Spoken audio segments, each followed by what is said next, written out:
Speaker recognizes Representative Dievendorf. Thank you, Mr. Speaker. I will close us out today, and for once, I'll keep it brief. I rise today in support of the memorial resolution. This, where we sit, is my district.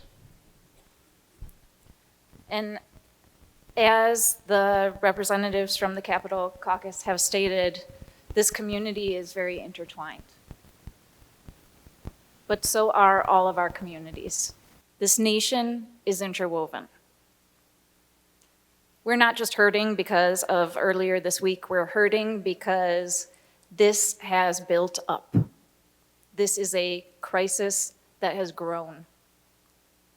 This is a crisis that has felt like we have reached a point of normalization, and not just from mass shootings of the nature that we envision when we think about school shootings, but because of daily gun violence in our communities. And when Representative Martis talks about children having to be prepared for violence in schools by hearing about villains and heroes, it makes me wonder, who are the villains? When do we start to resemble them?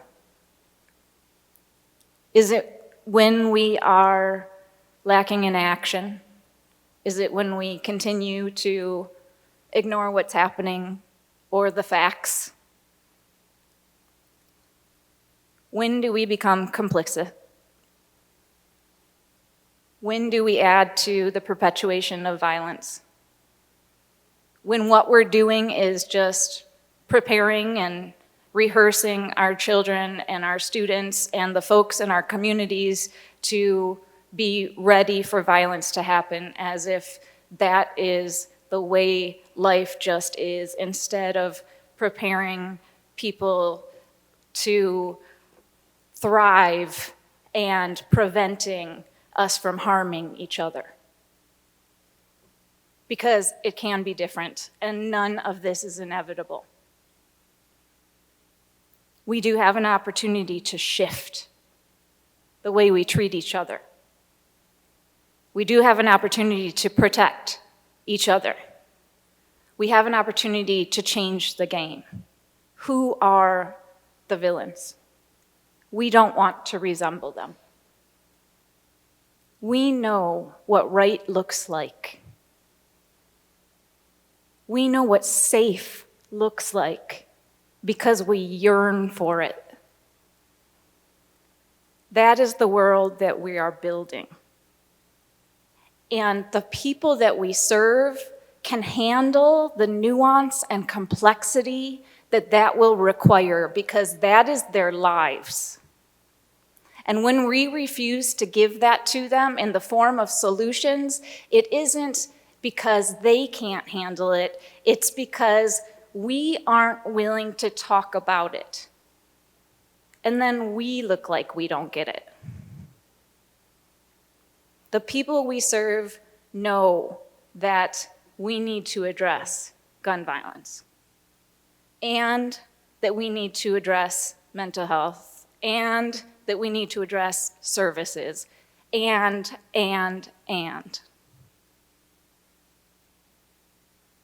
So now we do it, because the future is in our hands.